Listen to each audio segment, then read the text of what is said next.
Hey, welcome back to Trailblaze. I'm Jamal Simmons. And I'm Nayyera.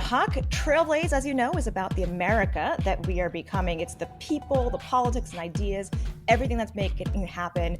We have gone into deep thoughts about voting demographics, voting rights, what's happening. And Jamal, so many things I want to talk to you about have happened in the last couple of days. I definitely want to chat with you about this kerfluffle that's going on with President Barack Obama, the first Black president, having talked directly to Black men seems to be an issue.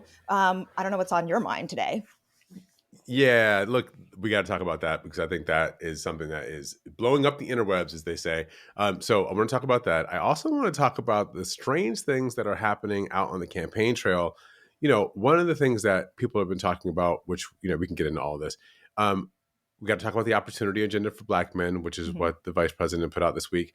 I want to talk about this sort of crazy thing about the enemy within. Did you see Donald Trump say that he thinks that the liberal lefties are actually more dangerous than China or Russia or the other enemies we might have? So we should talk about that.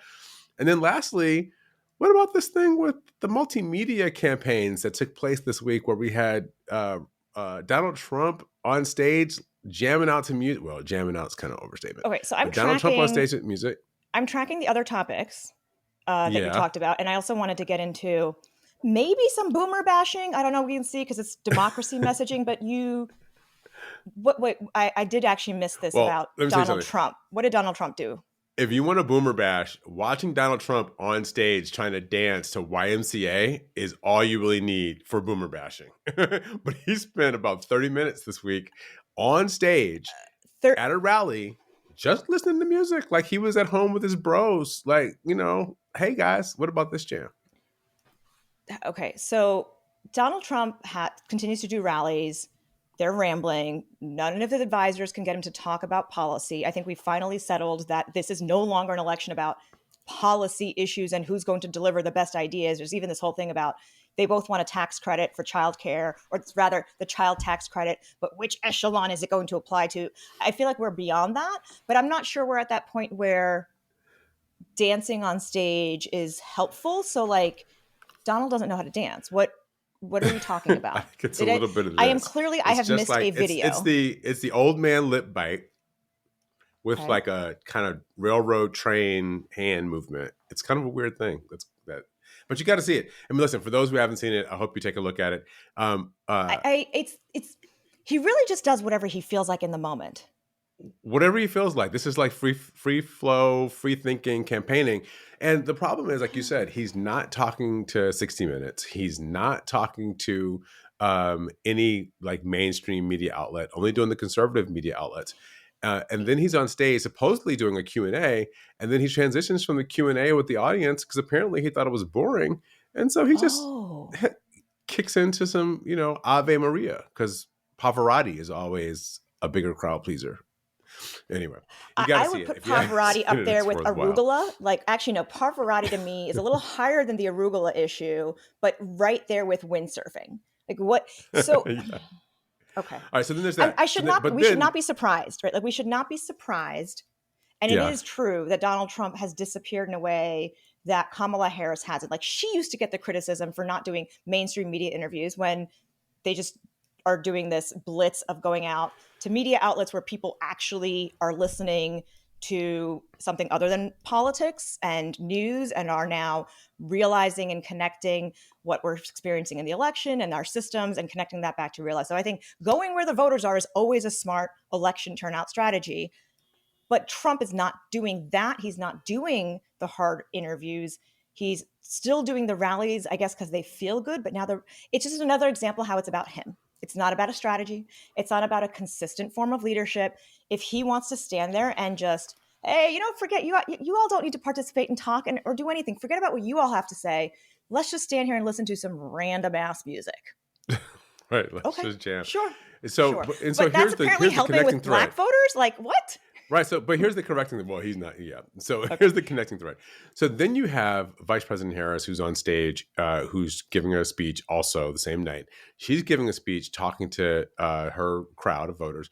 But what she does is then she says, let's go to the videotape, right? Let's go to the clips. And she starts playing crazy Trump clips at her rally so that people can understand exactly what it is they're running against. Because I think what they have figured out inside the campaign is that people don't actually see Donald Trump in full. We keep saying, watch the rallies, Mm-hmm.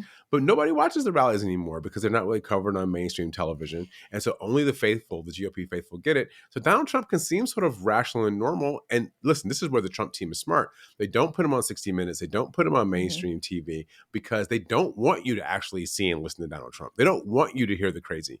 So instead, he only saves that for his faithful at these rallies and on Mm-hmm. these conservative outlets. So Harris and the Harris campaign said, no. You don't get to hide out among your Mm. friends. Let's show everybody what you're doing in the dark. And they put Donald Trump on screen at a rally for everybody to see it. I think the more that the American people see what Donald Trump is really up to, the more it's going to matter. Well, because we have forgotten, right, what the first few months of the first Trump presidency were like. And that's before there actually was even this Project 2025 plan, right? They have Yeah. consistently, conservatives and Republicans in the United States and overseas, they will tell you what they are going to do. It's very straightforward. Mm-hmm. It's not, they will tell you there is a plan with 140 former Trump administration officials, right? They will tell you people who identify, I guess, as liberal, like, oh, no, that could never happen. That could never happen in America. No, nobody would ever say that. So, yes, bad stuff did happen in the first 4 years. It was a very erratic, very anxiety ridden experience for Americans on top of COVID, all of this. But the way it gets discussed and platformed and packaged makes, because those are normal ways to share information, makes the whole thing seem normal. But this is my question. Part of what media and journalists in particular were trying to correct for was the open sharing of platforming of Trump rallies, because they weren't getting fact check. It was essentially free airtime and like, oh, let's see what crazy thing he says next. And it ended up being free message sharing. So we're now Right. the opposite problem right now, which is that people aren't seeing what Trump is actually doing, 20 days before the election. Right. No, it's absolutely right. And so what's happening is Trump is being protected from himself, right? He's being protected from all the things that he says. And so he can communicate to his followers in a very specific way on Hmm. the channels that they watch and they listen to without having the rest of us be exposed to it, which is something that is, I That think in works to the their end, advantage this time. working to his Yeah. advantage. Exactly. He Also, actually he's doesn't been want mass market attention this time. no, and that's right. That's it right there. He doesn't want the mass market attention. He needs to hold his 47, 48%, get Yep. some folks on the margins. And I want to talk about the margins because we've done a Yeah. lot of So this, which is different before than we go there, marginalized yeah. people, right? That's Yeah. like margins and marginalized people are different. All right, you were going to say, I interrupted you. Yeah, no. I just want before we go there, I did want to get to what Harris was playing on the stage, right? Which is Yes. she does these events. She puts up the screen and she says, "Here's what Donald Trump is saying that you're missing." And I took Mm-hmm. some quotes because I wanted to get it from the NBC story. And he says, "I always say we have two enemies. We have the outside enemy, and then we have the enemy from within. And the enemy from within, in my opinion, is more dangerous than China, Russia, and all these countries." Trump added that a smart president can handle his adversaries. And he said, when asked about the upcoming election, Trump tried to tamp down those fears that chaos could again ensue. Mm-hmm. So what he says is not from the side that votes from Trump, whether we're going to have violence. But then he says, I think the bigger problem is the enemy from within. We have some very bad people. We have some sick people, radical left lunatics. Any unrest, Trump said, should be Mm-hmm. very easily handled by, if necessary, the National Guard, or if really necessary, by the military, because they can't let that happen. And when they ask him, he goes, the thing that's tougher to handle are these lunatics that we have inside, like Adam Schiff, right? So he's So not he's putting talking about names on them immigrants, now. which is what people have said. He's not talking about Antifa, Mm-hmm. the thing that he always sort of drummed up. He's talking about very specific elected officials who have tried to hold him accountable. Mm-hmm. And what do people think when Donald Trump starts going after elected officials, when he starts going after progressive groups, when he starts going after people who by name or by identity or by group and by interest, what do people think is next? What does Glenn Youngkin, the governor of Virginia, think is next, who went out and tried to defend this the other day with Jake Tapper? He's coming after Republicans next, because if you Yes. disagree with him, it doesn't matter what your affiliation is. When Nope. Mike Pence was in the Capitol, his vice president, and people were saying, hang Mike Pence outside, and they told Donald Trump they were coming for Mike Pence, he said, so what? right? And He those doesn't care. people, right, those are not the problematic people. Let's be clear. Those people did not get the National Guard called out on them. In fact, we had the National Guard of DC, which, here's a technical issue, has to be activated by the executive branch, federal executive branch. They cannot get activated by a governor because there is no governor for the city of DC. They're the Right. closest ones. The head of the National Guard, under sworn testimony, said he was contemplating disobeying orders and effectively putting everybody's career on the line to say, all right, guys, we need to go and we need to get there and calm this ish down. Luckily, Maryland and Virginia, two different states, got there first because the White House and the Pentagon, under political influence, did not activate the National Guard for almost the entire day.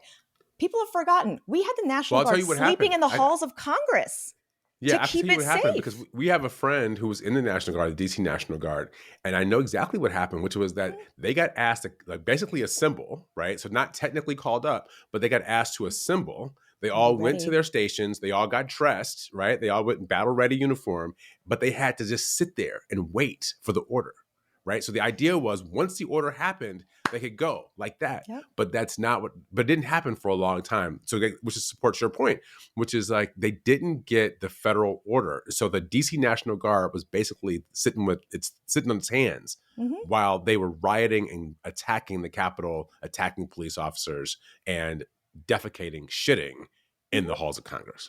And now, fast forward 4 more years, and the formality of planning that has happened with people who know how to execute and plan ahead versus the earlier version of, right, people also forget this part of the Trump administration, like, well, if you put some adults around him, the adults can manage the president of the United States. And you had generals, you had all sorts of experienced statesmen, chiefs of staff. No, no, he is a personality unto himself. He is fundamentally the personality type that is a chaos agent. You don't need to play Dungeons and Dragons to understand how that works. And he is also the textbook authoritarian. And I know this is not the ideal way to message to the American public. So I want to get the definitional pieces out, and then we can get to how it's actually translating out in the field in ways that Yeah. maybe do resonate. Biden team started out early talking about the soul of democracy, right? What it means to be a democracy on the world stage. And it's now become a buzzword of its own with no meaning behind it. But that idea of how do you knit together a social fabric of different types of people, whether they're different states, and have some cohesion or sense of a national identity, number one. And number two, Mm-hmm. how do you do that locally as a community? Whether it is Irish immigrants, whether it is Chinese immigrants, right? There is a history of the Statue of Liberty that the United States still wants to honor and adhere to as we're perfecting our systems. That answer that Trump gives to all of that is not a give and take. It is not trust a system and watch it play out and put a little bit of yourself aside so you can have group gain. The answer Trump gives is majoritarian rule, power rules, and if we need to use militancy or some kind of weaponry on our own civilians and citizens, we will do that. That is no longer something we use on the enemy overseas. The US military, he has made it very clear, he sees that as perfectly okay to use against Americans, like domestic. Forget about local police. Yeah. Forget about that. That Yeah. whole idea of what that community policing even can look like. It's you can do that. And that gets support. The idea that people aren't that doesn't appeal to people.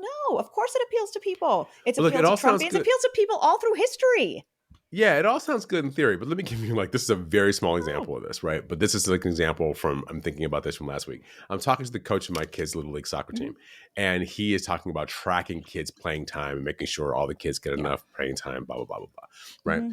Imagine if there was one parent who was there, who paid for everything, who was like 6'7", 400 pounds, and was just like, Coach, I want my kid to play all the time, right? And so that kid has to play, whether or not that kid's doing well, whether or not the kid's scoring, whether or not the kid's playing defense. But the dad is just so strong that he makes everybody else have to comply. The team loses, right? Because we have made this decision purely based on power. So here's the thing. when we all participate, this is supposed to be the thing about democracy. The democracy is that none of us ever has so much power that all of us have to be subjected to it, and that we can all sort of make decisions together. Sometimes we'll get those decisions right. Sometimes we get those decisions wrong. But over the course of the country's process, we will tend to get it right. And what happens in countries like China and Russia and these places where they don't have participatory democracy is one group of people makes all the decisions. They can't be challenged. And even if they're wrong, the whole ship goes down with that decision that's being made by that small group of people or Well, that one but this individual. is where the victim narrative is so important in that, right? So somehow you have that power to tell everybody else on your team what will and will not happen. And you're like, all right, I just want to play. And if this is the only team I can play in, on the only league that we have, okay, I guess my kid has to go along with this. And I'll tell my kid, just figure it out. Just don't Right. raise a kerfluffle. You still get to play, right? Like you're still there. But that person then turns into the victim. That's how they say they need to have power. I need the continued power because if I didn't have power, you all would trample all over me, right? And Right. that's the grievance, the victimhood that Trump plays on so magically, even though none of his followers, large as opposed to donors, but the mass public following didn't have any of the privileges and access that he did growing up. Nobody else, no Trump supporter voter would be able to go through 11 bankruptcies and still be considered a functioning member of society, let alone elevated to this level. But it makes them feel like their challenges in life can be blamed. They can be blamed on something other than maybe you just made some mistakes. Maybe So the you social shouldn't be doing scientists things this way. call this there's a term for this, which is prototypicality threat, right? Mhm. So we all believe this happens to people normally. You believe that the person who is best qualified to do what you do is someone who comes from a similar place or has similar training as what you do, right? So I'm the prototypical version. My path is a prototypical path. I want other people to do it. The problem is that now what happens is people are now starting to feel that people who are like them aren't going to be are being discriminated against because they see it happening other places. They feel like, oh, well, this person is different and they got to do it. They didn't have the same background I Mhm. did. So this is what happens very often in diversity training, right? Or diversity hiring. People will say, oh, I don't have a problem hiring a Mhm. woman, a African American or Latino woman or a brown woman to come and work in my shop, as long as she has served in the military, went to an Ivy League school, has a law degree, and volunteers for the United Club or whatever on the Okay. weekends. And when Like, as she long as she's shows done all up, those right? things, then she should Guess come. what? For Right? many But how years, many people are going to fit that mold? but okay, so the ones who did all those achievements, and on top of that, had a family, raised children, did all of those things. The women, the black women who have done that, what happens when they enter those suites and rooms, right? They are overqualified to then present at the standard.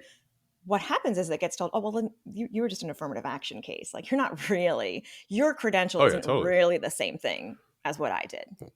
Hmm. Totally. And then you get, this all this off discriminate. I call prototypicality threat is like the handmaiden. It's a street drug for culture fit, right? Yeah. It's like the more like culture fit is the street name for prototypicality threat. Like, we want you to not only like come here and do all the things that we did in order to get here, but when you get here, you have to perform the way that we performed, Hmm. right? So here's this woman who's here. Like, God forbid she has kids that she has to think about. God forbid she has parents she has to think about. God forbid she has a household she has to run, or she has to do anything else that's different. So that she doesn't have, a quote unquote a wife at home or somebody Hmm. who's like a spouse who's taking care of everything. She doesn't have like a housekeeping service to keep her house. So the thing is, the rest of us who are not wealthy, who are not, privileged, have a bunch of other things that we have to manage when we come into spaces. And if Hmm. we don't have some allowance for the fact that people appreciate our differences and that we're going to be able to contribute, even if we have to contribute, like, I'm going to be online. I'm going to be offline between 5 and 7 because that's when I have to feed my kids, or between 5 and 8 because I feed my kids and Hmm. put them to bed. But then I'll be back online from like 9 to midnight, right? I'll Hmm. get everything else done. But if you don't have an allowance for that, no, you have to be online until 8 p.m., then you're never going to have people with different experiences participate. And if we don't have everybody participating, we're actually going to be a weaker nation because we have to have that full 360 viewpoint about what's going on in the world. Well, you do need what comes from the data points that come from the variety of those experiences, right? Particularly if you've already maxed out on serving one group. The rest of the groups are still there. Now, the traditional answer by the J.D. Rockefellers and even the conservative parties has been, well, just create an education system that trains workers. Make sure you always have workers, and then the rest of us will be, the power. We have the power. That is also changing. But the irony is the people pulling out of that one system of training workers for new generations are a lot of white Christian folks, right? I'm like, oh, the system was actually kind of designed for you, but it's almost like when suddenly now other people can access the public pool, you're just going to go and make your private pools and drain the public one. So, okay, got it. Yeah, That's but what's here, happening now. Is Mhm. absolutely. But here's what happens in the world, right? The reality is, it's sort of like a royal family that intermarries for generations. They Mhm. begin to have the DNA degrades, right? Once you begin to have these defects that pop up inside of these It's families, right? called But hybrid vigor. Hybrid vigor is the okay, genetic term. okay, I'm glad you got it right. But that can happen in societies, Yeah. right? The more only the elites are the ones who do everything. What you actually have is innovation that begins to like degrade the idea for innovation, and Hmm. so you got to have new people coming into the stream. This is like the history of how America has done well. Is like you have the opportunity for somebody who doesn't have a lot, because necessity is the mother of invention, Hmm. right? Somebody who doesn't have a lot to create something new, and then other people flock to that thing, and yeah, people with money and elites come and invest in it, and they make money off of it, and the society brings in new ideas over and Hmm. over again. If you don't have a ladder that allows people who are trying to innovate and do things in new ways to come up, what happens is the culture of innovation begins to lower, and so you Hmm. don't have new things, you don't have new ideas, and over But time that is the way here's what. America survives. Well, this is where, right, the fundamental shift from Reagan immigration theory to what we see now as dominant in the Republican Party.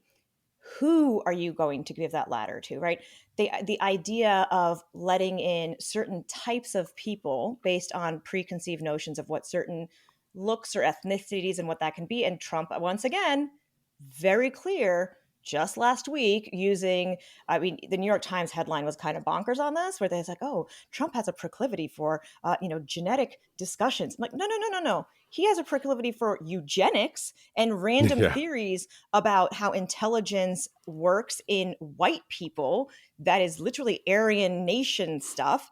That is a proclivity. That is not science and how actually the stuff works. So that is right. Like the language just gets watered down from any actual substance and meaning and used in the same way. You saw this in the Supreme Court decisions about Roe v. Wade. You look at the footnotes and it says domestic labor supply. That's why we can't have abortions, because America needs a domestic labor supply of what? Unwanted children or children who couldn't couldn't be provided for and taken care of by their families or by society. So I'm sorry, do you want to open up workhouses again? Because actually Sarah Huckabee Sanders is governor. She's like, yeah, 13-year-olds can work in Yeah. factories. That's I was gonna perfectly say, fine. they're like, let, yeah, let, let sure, them why do not? that. Right. So all of this connects, but you said something that I want to bring back to JD Vance, because he's the one Yeah.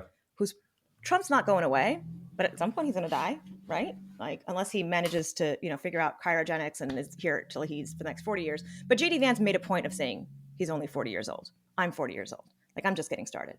He did this Yeah, but I will tell you, interview. the job that you want the least, if you want to be president of the United States, is the nominee for vice president in the Republican Party.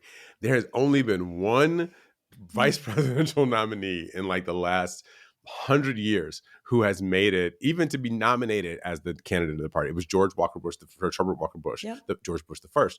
All the rest of them. I mean, what happened to Dan Quayle? What happened to Mm-hmm. Nelson Rockefeller? What happened Wait, to but is Dick the Cheney? Democratic What track happened record to is the the Democratic track Democratic record so track much record? better? Yeah, absolutely. Al Every Gore. Democratic vice president gets nominated to be president. Al Gore, Hubert Humphrey, Walter Oh, I see. Mondale, Joe Biden. Like they Like if get you get to be a nominated. They Democratic, actually at least get nominated and they get a they get full nominated. fourth effort behind them. Yeah. All right. So Absolutely, maybe they JD get Vance won't be nominated. The nominated. But Republicans don't even get nominated. so I'm going to connect a couple of things here. You have mentioned before about how JD Vance talks about, so his wife Usha, who is Indian Yeah, American, went to God law bless school that with woman. I don't don't feel a lot for Melania, but I do feel for that woman. I feel like she's a So prisoner. so you went to Yale Law School. She clerked for Justice Roberts. Clearly a smart woman. Has 3 kids who are under the age of 9. She has a 2-year-old when this all started. 3 kids, right? So this is already, I'm like, oh my God, that's a lot to carry. Yeah, JD Vance yeah, talks about them as her children. not Yeah. ours, did an Yeah. interview in which he talked about how he's Catholic and now he feels bad for his wife, who was raised Hindu, to come to church with him and bring her kids and raise them that way. And I'm just like, whoa. Once again, are you guys on the same page about what's going on in your life? What's going on? Like you're talking about empathy for your wife and her kids, but are you He not on also the same said, page remember about this? faith, or like what's going Remember on this from a here? week or so ago? Remember this, we talked about this? Remember this from a week or so ago where he said something like, his wife who's got this great career, but then she's also got to like manage the kids and how Mm-hmm, like it's such a burden for her to have to do all this. mm-hmm. And the whole time I'm sitting there like, you don't have any responsibility for like Nope, managing your kids? nope. Like your But wife's a this, full-fledged professional and she's got to all nope. both do that and completely manage like all the kids while you run around the country with this lunatic? And for reference, this is not a boomer, where that was Right. societally what was going on. Jamal, he's younger than we are. And yes, this is one. Totally. I'm Totally. younger than you, Jamal, but JD Vance is young. I'm like, this is not how dudes are parenting these days who want No. anything that resembles a happy home life, right? That's just not how it's done. It's not sustainable. But then talking about her, she did that thing. What I can glean from all of this was this idea that Asian Americans, whether they're of the brown or the East Asian persuasion, right? We're talking about people who are descended from like, half of the world in ethnicity, Yeah. have assumed that they can be race neutral, right? She could have Right. proximity.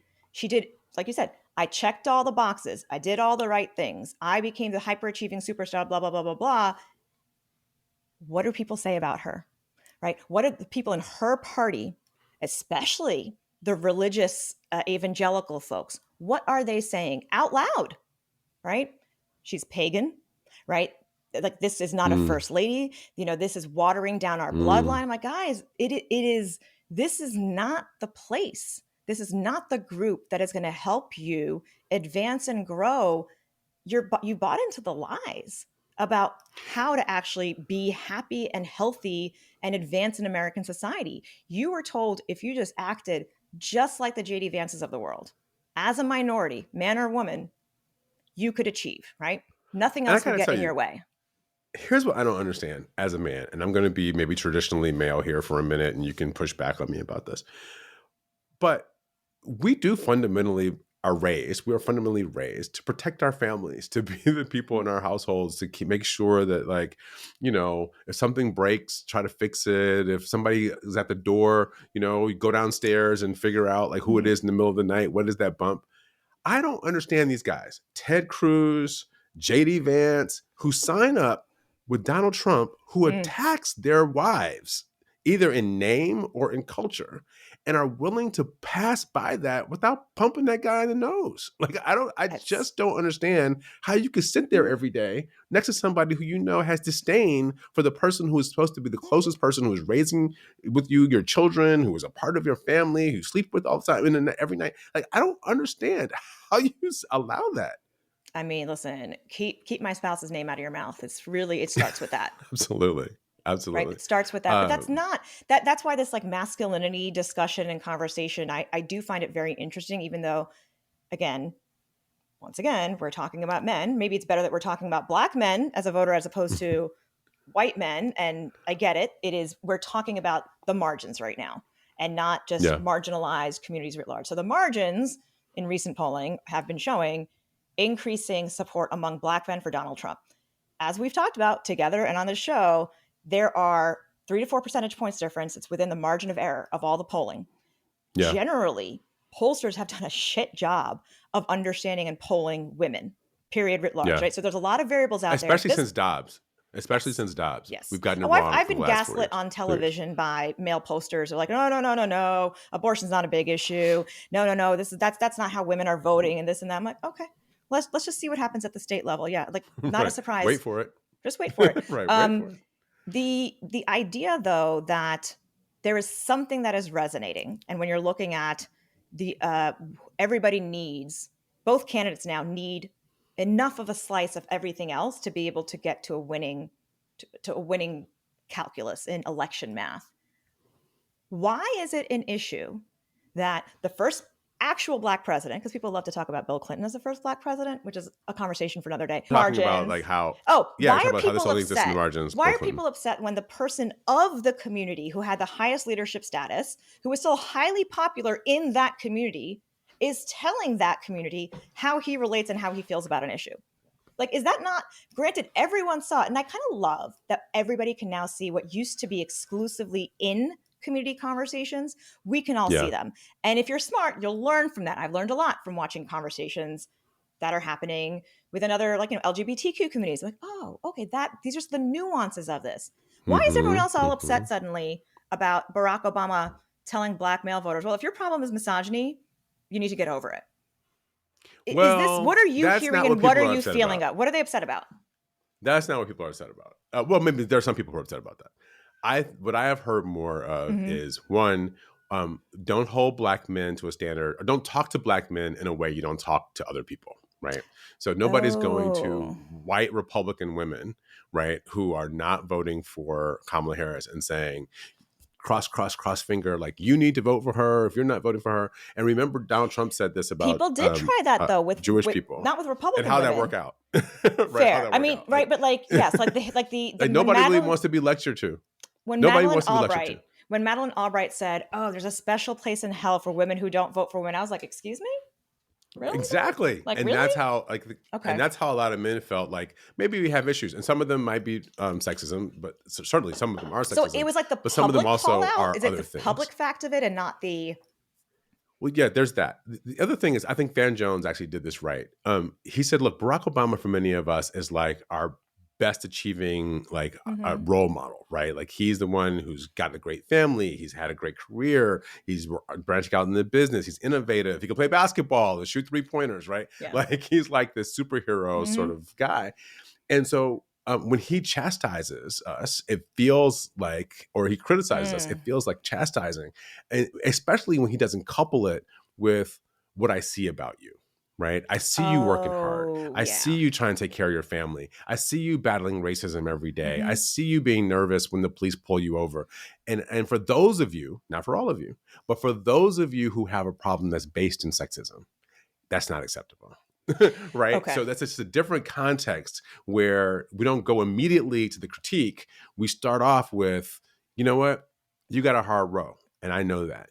But let me tell you It's what's also yeah, bad. You and it's can't also then take it's your public, hardship and so you're transfer that to chastised how you deal with it. publicly without recognizing. So this is also apparently in leadership training, which I think then also applies to anything you do with children if you learn in leadership training. For But sure. the idea that if you're giving feedback or critique to a subordinate or somebody really in general, Hmm.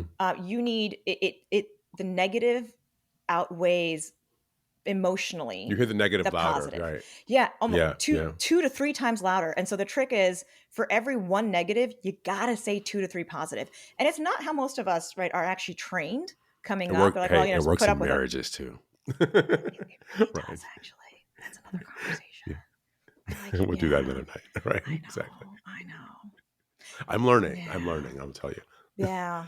Um, And that goes but beyond the idea of yeah, like words of affirmation or love languages. No, like literally the right. No. way your body and your brain processes negative information is it sparks something different than the positive. So it's the it's like it's a bias towards we feel negative things about ourselves are more real than how we feel the Hmm. positive. And so you're talking about a community, black men, that's already on the receiving end of so much negative public discussion. Okay, thank you. That actually helps me understand it better because I looked at it and thought about it as like, well, all right, it's like big black dude who's And been a so big deal talking to other black dudes since everybody in America right now seems to feel comfortable talking about black dudes and as voters as opposed to any other time when you've talked about them in history. it's also that Barack Obama, for those of us who are like of a certain age, we remember 2008. We remember how important Barack Obama as a political and historic figure Mm. was. But you got to think about it. Like I had a 26-year-old woman who worked for me when I was at the White House, and I said something about the 2008 campaign, and she looked at me and she goes, "I kind of remember that. I mean, I was in middle school when that happened." I realized, like, oh my gosh, I'm really that old. Um, Yeah. but Yo, I nobody have over the age of 30, nobody under the age of 30 has ever voted for Barack Obama before. yeah, And that's the so as reality. if if you've got a 35 and under problem, right? Your problem is with 35 and under men. Barack Obama's not somebody they have the same kind of Is emotional that what the data connection is with showing right that now? many That of us have. when it comes to the data about black male voters, it's younger black male voters, right? Because It's mostly, yeah. it's not There millennials are and some middle-aged boomers, men for sure, but right? it's younger African Americans across genders, but particularly Hmm. younger African American men, where she's like at 67% or something like that. Yeah, Like it's really low. which does connect with what I've heard anecdotally in the classroom. So I do teach twice a week, undergraduates and graduates, but even the graduate students are still largely below the age of 30, and they Mm-hmm. have grown up post Obama, uh, Mm-hmm. terrible economic circumstances. They know that being able to live on their own, afford a house, all of this, right? Economic promises, the same things do not work that work for now their grandparents or even their parents, right? Like we were Right. still in the cusp of, okay, if I get a student loan, I still got the college degree. That'll help me get a leg ahead. They're like, nah, y'all are Right. still paying your student loans. Y'all don't have a house that you could afford and you're still struggling. So like, what are you trying to tell me that this is the way, this is a good way to proceed? On top of that, they have seen a massive decline in American standing on the world stage. Post Iraq War, post Afghanistan, right? Everything available online, very easy. This is no longer an environment where foreign policy is filtered through diplomats and very like everybody in America can now see globally what is happening and make those connections. And then the third point is this really does get underestimated, climate change. I have heard from so Mm. many students like, well, the earth is dying. And I'm shocked that how many of them are actually optimistic that in maybe the next 10 years they can do something about it, 10 or 15 years. And again, these are people in college or graduate students who care already about public policy. If those folks are already this jaded, I can only Yeah. imagine what a broader social grouping of younger people does. So that is Yeah. universally a failure, right? Of what I would say boomers who set up the post New Deal era, the liberal world order. The folks who set that up, if their grandkids are so disheartened about what is possible with the American promise, there's a failure there, right? That is a legacy failure. Is the Yeah. answer to One of the that things that I think democracy this meth? Like, contributes to that. yeah, does that like what you were talking I about? think what contributes to that is there is, I think social media is a part of this. I think sometimes how we raised our kids to be like a little bit more like we are excited when they like jump up and down 3 times and we're like, yay, you jumped up and down 3 times. We talked about this the other day. But there is something that is like ideologically pure about them, right? Yeah. And so hypocrisy is much Yeah. more Hmm. impactful for them in a way, and we have Mm. more opportunities to see hypocrisy, right? That's what it So is. It's the technology has Yep. made it like obvious when something happens. And you think about the institutions, if you think about the last 25 years or so, like all these institutions that have failed, like the Catholic Church, and like abuse. We've had this Balco problem, like sports, where like Mhm. drugging and all that stuff has happened in sports. We've seen the housing crisis, man, and Wall Street almost fail. We've had this, like just one thing after another, where these people who were supposed to know it all, right, got it wrong, and the society, we had a pandemic, right, Oh, where let's people be couldn't clear. figure out how to manage it, I pay right? like All these we're people who were supposed to be the smart ones and figure out how to manage it failed, and so you for and them, I why should they have confidence in us? Like we're just screwing it up. you and I are paying for into Social Security, which we probably might not ever be able to collect. But I mean, listen, I'm glad seniors, my parents, again, sandwich generation. I loved that Harris brought that up because that is where we are in our age Yeah. range of sandwich between elder care and child care. And Yep. elders will have their Social Security; those systems will be there. But it was designed by them to borrow on the backs of us. It's not going to be around for me. Not going to be around for Right. my kids, right? So we Well, started and the to see idea that. was, yeah, yeah, yeah. Yeah. I mean, the idea was that we would have a way to keep doing it. But first of all, the good news is people are living longer. I mean, Social Security was only supposed to last for like 5 to true. 10 years, Right. right? Y'all Like are gonna be everybody around. would kind of be dead by 75, so it didn't really matter. But now people are living to be 90, so that's like a different. You could be Mhm. retired for like 25, 30 years. So that's a different system. And the Republicans won't increase If you taxes actually leave 'cause your really, job, if you you could actually solve leave this your job problem. and retire, Yeah, you maybe could lose make your job and room for retire. a younger generation of leaders who are not young anymore. If you taxed people over, like, I think the threshold is like in the hundred and something thousands. If you taxed all income for Social Security, you could solve the problem, right? Or even like not even all income, but just like another $100,000 of income, you could probably solve the Social Security But problem. right, but The problem is that Republicans won't let us tax anything for any reason. well, the Trump tax cuts do expire in 2025. So Yeah. this is a big deal. There could suddenly be a lot of money coming in to help fund all of these programs that we're talking about that we all need and we all like. That could come from the people who have just been getting a pass, So this isn't right? on our talk sheet, but I want to go here for a second because you're making a really good point. Is the Trump tax cuts will be expired, and then we go back to an era before the Trump tax cuts. But you know what the era was before the Trump tax cuts? It was the era of the Bush tax cuts, Mm-hmm. right? So this is the thing about conservatives. Conservatives just keep moving the ball further and further in their direction, while we just keep, it seems like on the left, are just playing defense and Mm-hmm. trying to stop them from doing all the bad things. Where is the offense for us? Where's the point where we start saying, I mean, I guess there are people who are trying to do it, AOC and others, the Green New Mm-hmm. Deal, which people kind of lambast.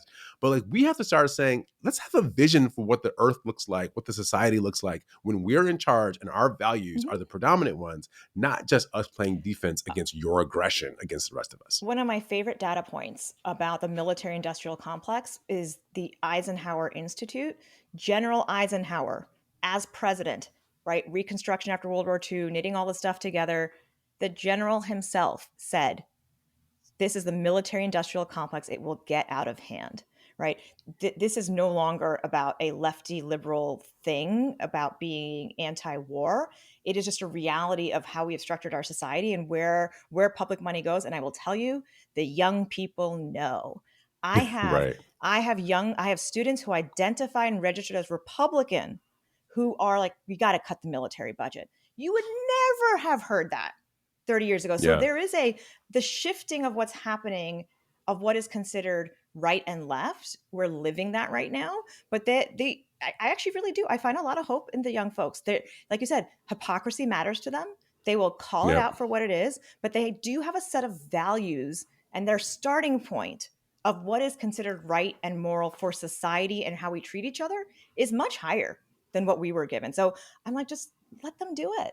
Let them I do do want it. to button up one thing. Absolutely. I want to button up one thing because here's a place where they won and I think they deserve credit, Mm-hmm. right? So we started this before we take off. We started this about African American men. What happened with Yeah. black men? Well, one thing we know happened, black men won the day this week. The Yeah. desire of these black men to say, we want more policy. We want concrete objectives. We want you to come to us and woo us the way you woo every other community in the country. We Mm-hmm. want you to come to us, Kamala Harris or Donald Trump, and give us something that's real. And this week, we saw the Vice President of the United States put out an opportunity agenda for black men. And Yep. in there, she had things about, loans for startups, pathways for education, home ownership to deal with health. We don't talk about sickle cell and prostate and Mm-hmm. all the things that tend to affect black men in a way that they don't affect, they affect more than white men. So she had an agenda that really lays all that out. I think it's time now for all of us who've been saying, where are the black men?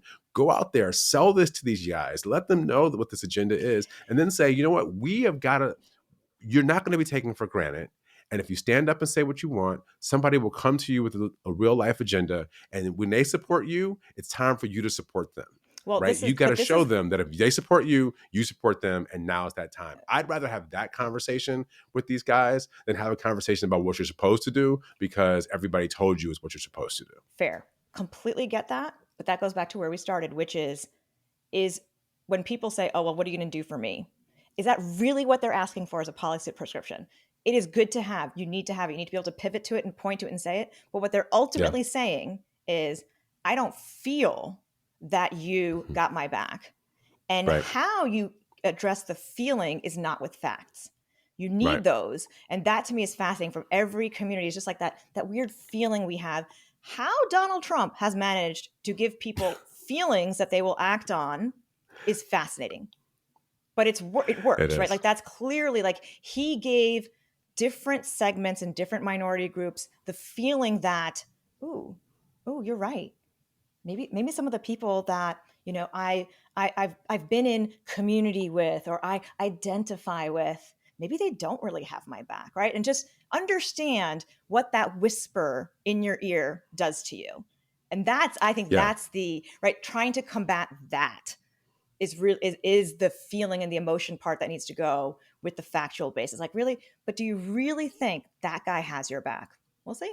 Jamal, We will love see. talking to you. I know we both got to get running with the rest of our days and families and everything. And I hope I know. we will catch up again soon. And obviously, people, everybody else, can you make sure you sign, register, click on numbers and lines and subscription things and stars? We do. I like 5. I like 5 stars. 5 stars, and follow us on YouTube and Apple Podcasts, all the places you get podcasts. Is that right? Am I getting Yes, this right, I Nayyera? think we got it right. All right. I think Politicon. we want to Thank you, hear from you Politicon. guys. We want to hear from everybody who's been sitting here listening to us the whole time, and that way we can keep you in the loop. Thank you, everyone. All right. Ciao. See you next week.